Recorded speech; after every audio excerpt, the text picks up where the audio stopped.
नमस्कार, स्वागत है आपका ईटी नाउ स्वदेश पर। आप देख रहे हैं गुड मॉर्निंग स्वदेश। मैं हूं आपके साथ शेषाद वरियो और अगले आधे घंटे में हम आपको बताएंगे ग्लोबल बाजारों से क्या संकेत निकल कर आ रहे हैं, खबरों के दम पर, ब्रोकरेज रिपोर्ट्स के दम पर कौन से स्टॉक्स फोकस में रहेंगे और इसी के साथ हमारे साथ कई सारे दिग्गज मेहमान भी जुड़ेंगे जो आपको आज के सत्र के लिए रणनीति बताएंगे, स्टॉक स्पेसिफिक आइडियाज बताएंगे और कमोडिटी मार्केट पर भी नजर डालेंगे। लेकिन सबसे पहले हमारे सभी दर्शकों को मकर संक्रांति की बहुत बहुत शुभकामनाएं। ग्लोबल बाजारों के संकेतों की सबसे पहले बात करेंगे, जहां पर गिफ्ट निफ्टी से पॉजिटिव ओपनिंग के संकेत भारतीय बाजारों के लिए निकल कर आ रहे हैं। 115 अंकों की तेजी के साथ 23,280 के पास गिफ्ट निफ्टी। याद रखें, कल के सत्र में भारी गिरावट दिखी थी, लेकिन आज पॉजिटिव ओपनिंग के संकेत निकल कर आ रहे हैं। वही एशियाई बाजारों की बात करें तो यहां पर मिलाजुला कारोबार दिखा है। सबसे पहले जापानीज मार्केट, याद रखें जापान के बाजार कल बंद थे, आज वहां पर गिरावट दिखी है। 1.5% की गिरावट के साथ निकेई में करीब 550 अंकों की कमजोरी आज दिखी है। वही कोरियन मार्केट की बात करें तो यहां पर हल्की बढ़त आज सुबह है।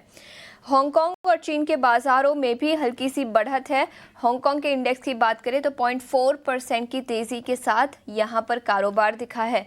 तो हाँ, एशियाई बाजारों से संकेत मिले जुले ही निकल कर आ रहे हैं। जापानीज मार्केट में दबाव है, लेकिन याद रखिए जापानीज मार्केट कल बंद थे, इसीलिए उस पर इम्पैक्ट आज सुबह निकल कर आया है। वही अमेरिकी बाजारों की बात करें तो यहाँ पर भी मिले जुले कारोबार दिखा। S&P 500 0.2% की तेजी के साथ बंद होता हुआ नजर आया।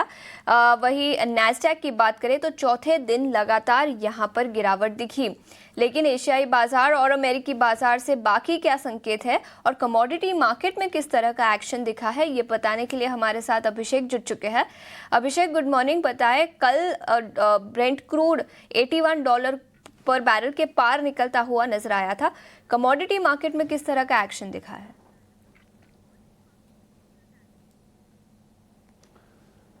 आशीषा, गुड मॉर्निंग और आपको भी मकर संक्रांति की, उत्तरायण की ढेर सारी शुभकामनाएं। आज से सूर्य मकर राशि में प्रवेश कर रहा है और उम्मीद करके चलेंगे कि बाजारों की दशा और दिशा में भी बदलाव हो यहाँ से, और ये सभी उम्मीद कर रहे हैं जिस तरह से बाजार की स्थिति बन रही है।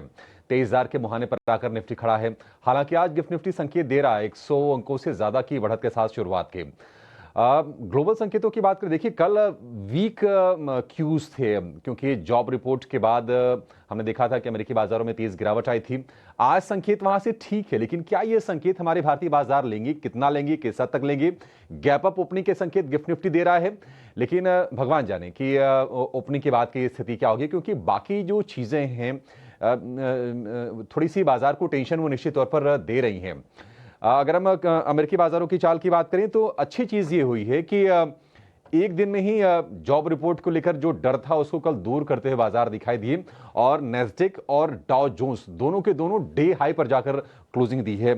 दोनों इंडेक्स ने 358 अंकों के आसपास की हमने डाउ जोन्स में बढ़त देखी है। हालांकि नैस्डैक में कमजोरी रही है, लेकिन लोअर लेवल से अगर बात करें कल दिन के तो 260 अंकों के आसपास की हमने बढ़त देखी नैस्डैक में भी। दरअसल जो बड़ा स्टॉक है एनवीडिया, मार्केट कैप के लिहाज से, वेटेज के लिहाज से एनवीडिया के शेयर में लगातार हमने चौथे सत्र में कमजोरी देखी है। कल भी 2% के आसपास की नरमी के साथ ये शेयर बंद हुआ है। कुछ क्रूशियल अब डेटा है। जॉब रिपोर्ट तो एक हो गया, एक धड़ा जॉब रिपोर्ट का हो गया। अब महंगाई के आंकड़े क्या कहते हैं ये फेड का स्टांस तय करेंगे निश्चित तौर पर। तो आज प्रोड्यूसर्स प्राइस इंडेक्स यानी कि थोक महंगाई दर के आंकड़े आएंगे। कल सीपीआई इन्फ्लेशन यानी कि रिटेल महंगाई दर के अमेरिका में आंकड़े आएंगे और इन दोनों आंकड़ों के आधार पर ही फेड की जो कमेंट्री होगी या फिर फेड का एक्शन होगा काफी हद तक को निर्भर करेगा। हालांकि 29 जनवरी की जो पॉलिसी है अब ये बात डिस्काउंटेड हो गई है, साफ हो गई है कि इसमें पॉलिसी में कोई दरों में कोई चेंज नहीं होने जा रहा है। ये सीएमई फेड वॉच टूल के हिसाब से ऐसा माना जा रहा है और मार्च की जो पॉलिसी है उसमें दरों में बदलाव नहीं होने की जो संभावना है वो बढ़ के हो गई है 80% के आसपास की। हालांकि भारतीय बाजार में जिस तरह से हम देखेंगे कि अब अर्निंग्स पे मार्केट रिएक्ट करेगा, स्टॉक स्पेसिफिक बाजार हो जाएगा। यूएस में भी कुछ कुछ ये स्थिति बनती हुई दिखाई देगी क्योंकि ये जो हफ्ता है वहां बैंकिंग स्टॉक्स के लिए बहुत ही क्रूशियल है। ये JP Morgan, Citigroup, Goldman सैक्स के नतीजे कल जारी होंगे और इसके अलावा मॉर्गन स्टैनली और बैंक ऑफ अमेरिका के जो नतीजे गुरुवार को आएंगे। तो अहम नतीजे और कुछ अहम महंगाई के आंकड़े इस पर बाजार की चाल निर्भर करेगी। एशिया से संकेतों की बात करें तो जापान के बाजार कल बंद थे, तो आज वो एडजस्टमेंट हो रहा है। कल जो गिरावट होनी थी वो कल नहीं हुई थी, वो आज हो रही है और करीब करीब पौने 500 अंकों के आसपास की गिरावट इस वक्त हम निकेई में देख रहे हैं। लेकिन चाइना के बाजार में, हांगकांग के बाजार में 0.25% से ज्यादा की तेजी है। चीन में देखिए मतलब अगर हम इकोनॉमी की बात करें एज होल, अगर हम पूरी दुनिया के कॉन्टेक्स्ट में देखें तो अच्छी चीज हो रही है कि चाइना की इकोनॉमी थोड़ी रिवाइव कर रही है। मतलब एक बड़ी इकोनॉमी अगर वो लगातार कमजोर रहे तो संकेत बाकी दुनिया के लिए भी ठीक नहीं जाते हैं। एफआईज के फंड फ्लोज वाले मामले को अगर छोड़ दें तो चाइना से डेटा आना ठीक ठाक है। दिसंबर में जो एक्सपोर्ट बढ़ा है वो बढ़ा है करीब 11.25% के आसपास का। अनुमान कितने का था? अनुमान था करीब 7.25% के आसपास का। तो अनुमान से काफी ज्यादा बेहतर वहां पर एक्सपोर्ट के आंकड़े आए हैं और बाजारों में हम वो अपटिक थोड़ा थोड़ा देख भी रहे हैं। हालांकि चाइना में जो 10 साल की बॉन्ड यील्ड है वो रिकॉर्ड निचले स्तर पर फिसली है, क्योंकि इतने को फिलहाल टाल दिया है, अभी नहीं खरीद रहे हैं और इसके चलते बॉन्ड यील्ड में हम स्पाइक अप गिरावट देख रहे हैं। लेकिन अगर हम अन्य संकेतों की बात करें, कल जोरदार तेजी आई थी। जिस तरह से अमेरिका ने रूस पर सैंक्शन लगाए थे, ब्रेंट क्रूड का भाव एक झटके में $81 के ऊपर निकल गया था, लेकिन उस स्तर के आसपास जाके फिलहाल होल्ड कर रहा है। उसके बाद हमने फर्दर मूव नहीं देखे हैं। $80 के आसपास कच्चे तेल का भाव है, लेकिन डॉलर चूंकि मजबूत हो रहा है, डॉलर इंडेक्स को हम देख रहे हैं कि 109 110 की रेंज में जाकर भी कारोबार कर रहा है। तो डॉलर की स्ट्रेंथ से सोने को भी सोना थोड़ा सा फिसला है और $2680 के आसपास सोना कारोबार कर रहा है। अगर हम डॉलर इंडेक्स की बात करें 109.6 के आसपास की रीडिंग है और 10 साल की बॉन्ड यील्ड की बात करें ये 5% की तरफ अग्रसर होता हुआ दिख रहा है। उम्मीद करेंगे उस पर ब्रेक लग जाए, क्योंकि वे इक्विटी मार्केट्स के लिए ठीक नहीं है। बॉन्ड यील्ड अगर ज्यादा होती है, कहीं यील्ड अगर ज्यादा है सेफर एसेट्स में, तो सर इक्विटी से रुझान कम होता है, वहां से फंड्स का आउटफ्लो होता है और वो फिर फंड का आउटफ्लो फिर अमेरिकी बाजारों में नहीं होगा, फिर वो भारत से भी होता है और हमने हाल फिलहाल देखा भी है। तो ये टेंशन बाजार के लिए जरूर है। फिलहाल 4.77 की रीडिंग है, लेकिन इन तमाम क्यूज को देखते हैं कि भारतीय बाजार कितना फॉलो करते हैं। एक जो टेंशन है वो लगातार बरकरार है, वो है एफआईज की बिकवाली। कल फिर से कैश मार्केट में 5000 करोड़ रुपए का सेल ऑफ आया है। तो क्या ये गिफ्ट निफ्टी जो 100 अंकों पर दिखा रहा है, क्या ये सस्टेन करेगा? एक सिनेरियो ये बनता है कि थोड़े से वैल्यूएशन कंप्रेस हुए हैं, शायद उससे सपोर्ट मिले। 23,000 के आसपास आकर बाजार खड़ा है, थोड़ा सा लोअर लेवल पर हो सकता है कि बाइंग आ जाए, लेकिन अभी भी जो क्रूशियल लेवल्स हैं उनसे काफी हम दूर हैं और बाजार में चिंता बनी रहेगी। हो सकता है कि हम गैप के साथ ओपन करें, लेकिन इंट्राडे में शायद ये फिजल आउट भी हो। देखते हैं कि ओपनिंग के बाद की चाल क्या होती है।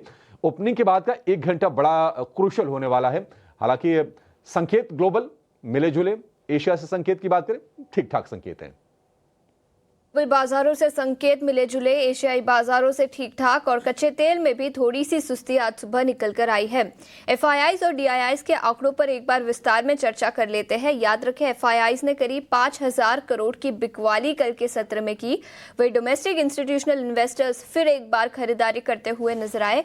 करीब 8100 करोड़ की खरीदारी कल के सत्र में दिखी।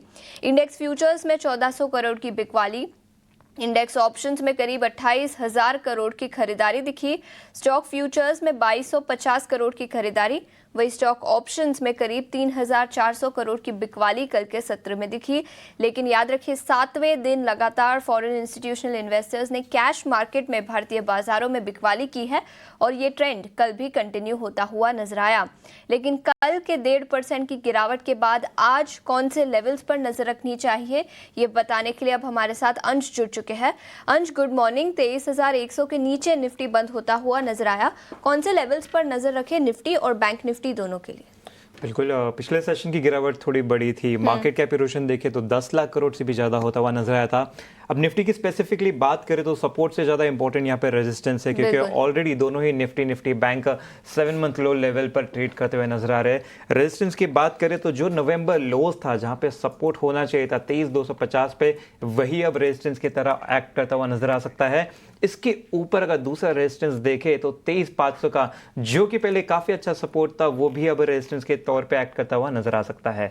नीचे की तरफ सपोर्ट देखे तो यहाँ पे 23,000 का जो एक साइकोलॉजिकल मार्क है जो काफ़ी करीब है प्रेजेंट लेवल से, वहाँ पे थोड़ा सपोर्ट बनता हुआ नजर आ सकता है। अगर गैप डाउन हुआ तो फिर सीधे नीचे दूसरा सपोर्ट हमें 22,800 पर बनता हुआ नजर आता है। निफ्टी बैंक की बात करें तो निफ्टी बैंक ने भी 7 मंथ लो लेवल को टच किया है और यहाँ पे अगर हम रेजिस्टेंस देखें तो 48,600 का पहला रेजिस्टेंस दिखता है, जो कि पिछले सेशन का भी हाई लेवल है। यहाँ पे कि आसपास से हमें बिकवाली होती हुई नजर आई थी, तो वापस से यहाँ पे हमें रेजिस्टेंस और सेलिंग प्रेशर बनता हुआ नजर आ सकता है। अगर इसे तोड़ते हुए हम ऊपर गए तो सीधे 49,000 के ऊपर 49,250 पर एक काफी स्ट्रॉन्ग रेजिस्टेंस बनता हुआ नजर आता है।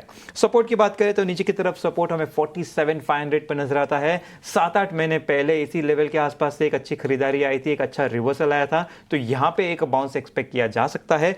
इसे तोड़ता हुआ नीचे गया तो दूसरा अहम सपोर्ट हमें 46,800 लेवल पर नजर आता है। हालांकि दोनों ये जो निफ्टी बैंक के सपोर्ट्स है वो 7-8 महीने पहले के, तो यहाँ पे एकदम ज्यादा स्ट्रांगली होल्ड नहीं कर सकते। निफ्टी का 23,000 एक अच्छे तरह से एक्ट कर सकता है, लेकिन अगर हमें पॉजिटिव साइड होना है तो निफ्टी का स्पेशली जो 23,250 और 23,500 लेवल है, इसके ऊपर जब चले जाएगा तब एक रिवर्सल हम कह सकते हैं, लेकिन तब तक यहाँ पे थोड़ा साइडवेज से डाउन मूव हो सकता है।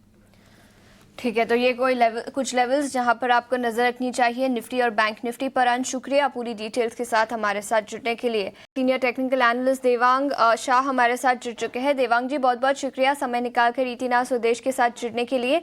आपकी रणनीति क्या होगी आज के सत्र के लिए, वो बताएं।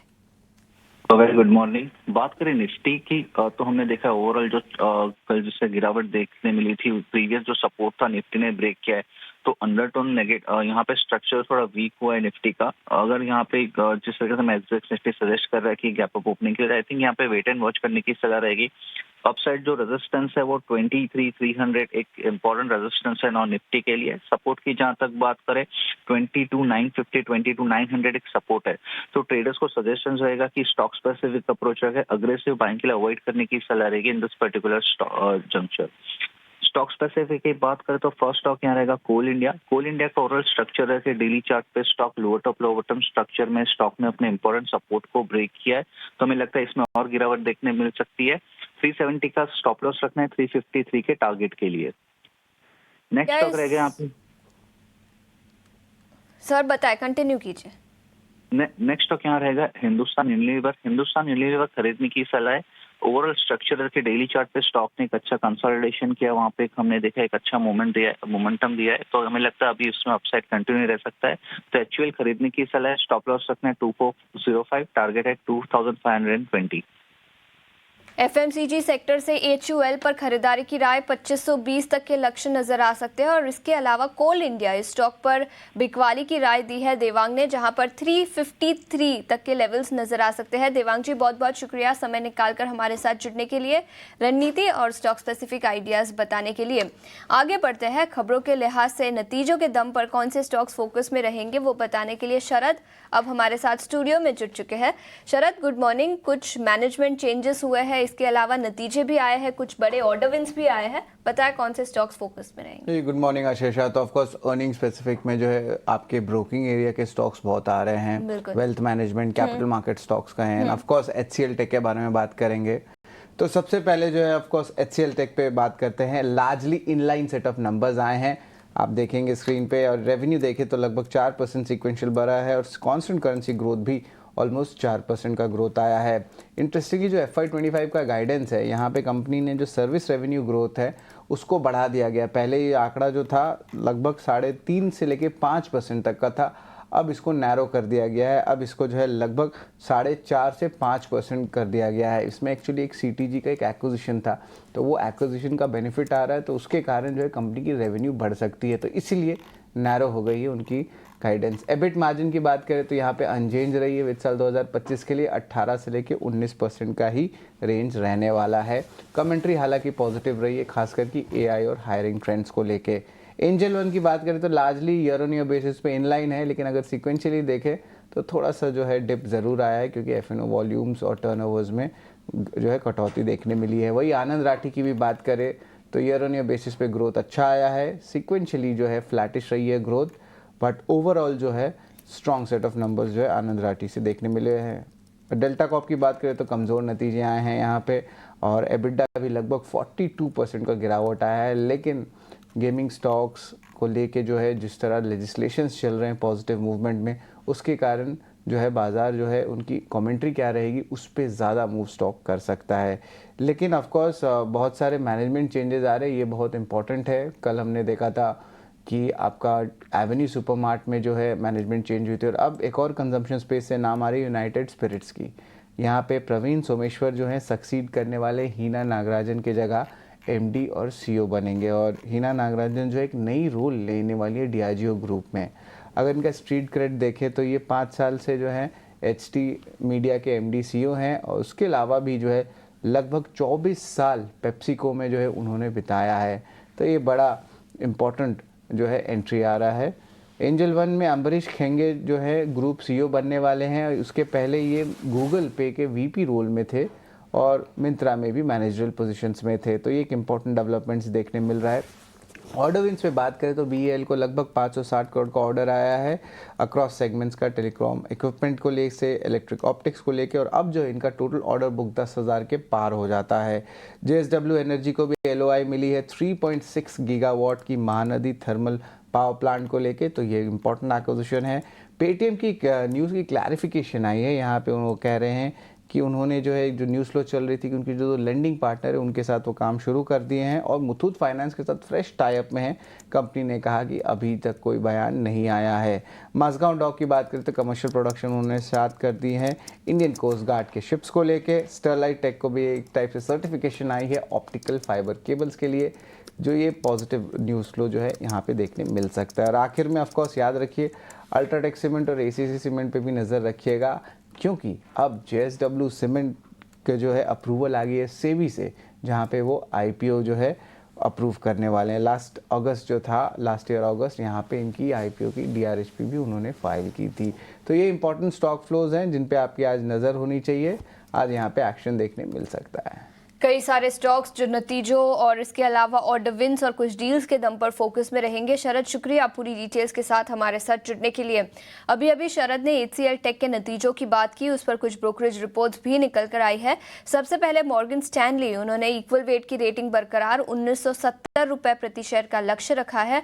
उनका मानना है कि मैनेजमेंट कॉमेंट्री तो अच्छी थी लेकिन गाइडेंस कमजोर रही है, जिसके चलते उन्होंने इक्वल वेट की रेटिंग बरकरार 1970 रुपए प्रति शेयर का लक्ष्य। नोमुरा ने 2000 रुपए प्रति शेयर का लक्ष्य रखा है। उनका मानना है कि ऑर्गेनिक ग्रोथ गाइडेंस अनचेंज रही है, लेकिन डील पाइपलाइन रिकॉर्ड ऊंचाई पर है, जो काफी पॉजिटिव है। और नुवामा ने डाउनग्रेड किया है स्टॉक को, होल्ड की रेटिंग रखी है और 2150 रुपए प्रति शेयर का लक्ष्य। तो 3 बड़ी ब्रोकरेज रिपोर्ट HCL टेक के नतीजों के दम पर आज आई है। इसके अलावा BSE पर नजर डालेंगे, कई सारे एक्सचेंज स्टॉक्स फोकस में रहेंगे। जेफरीज की रिपोर्ट है, उन्होंने BSE यानी बॉम्बे स्टॉक एक्सचेंज को अपग्रेड किया है, होल्ड की रेटिंग दी है, 5250 रुपए प्रति शेयर का लक्ष्य बॉम्बे स्टॉक एक्सचेंज को दिया है। उनका मानना है कि अर्निंग्स अपग्रेड्स नजर आ सकते हैं नतीजों के बाद।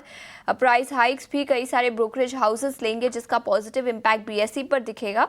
और डिस्काउंट ब्रोकिंग वॉल्यूम्स में थोड़ा सा इम्पैक्ट दिखेगा, जिसके चलते प्राइस हाइक्स लेने ज़रूरी हो जाएंगे। तो जेफरीज की इस रिपोर्ट के चलते BSE पर भी अपनी नज़र रखें, अपग्रेड किया है स्टॉक को, होल्ड की राय दी है। इसके अलावा यूनाइटेड स्पिरिट्स पर अभी शरद ने बात की, जहां पर मैनेजमेंट चेंजेस कुछ हुए हैं। मक्वेरी की रिपोर्ट, अंडर परफॉर्म की राय, 1175 रुपए प्रति शेयर का लक्ष्य रखा है। उनका मानना, मैनेजमेंट चेंजेस तो हुए हैं लेकिन अब क्लैरिटी चाहिए स्ट्रीट को, प्रेस्टीज सेगमेंट में डेवलपमेंट किस तरह का होता है। और याद रखें कई सारे स्टेट्स से ड्यूज यानी रिसीवेबल्स है, उसमें किस तरह की कमेंट्री निकल कर आती है, उस पर सबकी नजर रहेगी। तो यूनाइटेड स्पिरिट्स पर मक्वेरी की रिपोर्ट, 1175 रुपए प्रति शेयर का लक्ष्य। इसके अलावा 2 और रिपोर्ट्स आई है, एक है हॉस्पिटल सेक्टर पर, जहां पर जेफरीज का top pick Max health care और फोर्टिस है।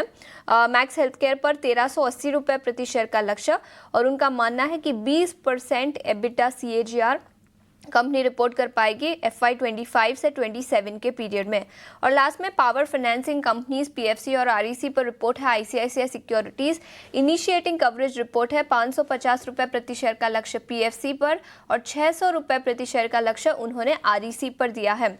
उनका मानना है कि एनर्जी ट्रांजिशन एक बड़ा ट्रिगर होगा पूरे सेक्टर के लिए और 20% का मार्केट शेयर दोनों ही कंपनीज एंजॉय कर सकती है, तो उसका फायदा भी कंपनियों को मिलेगा। खरीदारी की राय दोनों स्टॉक्स पर ICICI सिक्योरिटीज की इस रिपोर्ट के चलते दोनों ही पावर फाइनेंसिंग कंपनीज आज फोकस में रहेंगी। तो ये सभी स्टॉक्स ब्रोकरेज रिपोर्ट्स के दम पर आज फोकस में रहेंगे। लेकिन कमोडिटी मार्केट पर रणनीति बताने के लिए आज हमारे साथ अखिलेश जैन जुड़ चुके हैं। अखिलेश जी, बहुत बहुत शुक्रिया समय निकालकर ET Now स्वदेश के साथ जुड़ने के लिए। बताएं कमोडिटी मार्केट पर आज आपकी रणनीति क्या होगी? हेलो अखिलेश जी, अगर कमोडिटी मार्केट पर आपकी रणनीति क्या होगी? कच्चे तेल में उबाल दिखा था, उसके बाद थोड़ी सी नरमी आज सुबह निकल कर आई है। Very good morning. देखिए, यस्टरडे हमने लाइक एक शार्प अपसाइड देखा due to US sanction like on Russia. तो यहाँ से एक न्यूज निकल के आई और यहाँ पे एक अच्छी खासी तेजी देखने को मिली। मुझे लगता है कि आज जो डे है फॉलो अप काफी इंपॉर्टेंट रहेंगे। अगर यहाँ पे फॉलो अप मिलते हैं और कल के हाईज ब्रेक करता है crude international as well as domestic markets में, तो यहाँ पर ये तेजी फर्दर एक्सटेंड कर सकती है। हालांकि टेक्निकली यहाँ पे लग रहा है कि थोड़ा बैरियर है अराउंड 68, 65 और 69 की रेंज के अंदर। तो यहाँ से अगर स्पेसिफिकली आपको ट्रेडिंग करनी है एंड स्मॉल स्टॉप से काम करना है, तो मुझे लगता है यहाँ पे एक बार शॉर्ट करना चाहिए और 6900 के ऊपर के एक बार स्टॉप लॉस प्लेस करें। ग्रेजुअली जो भाव है वो 6735 तक आ सकते हैं।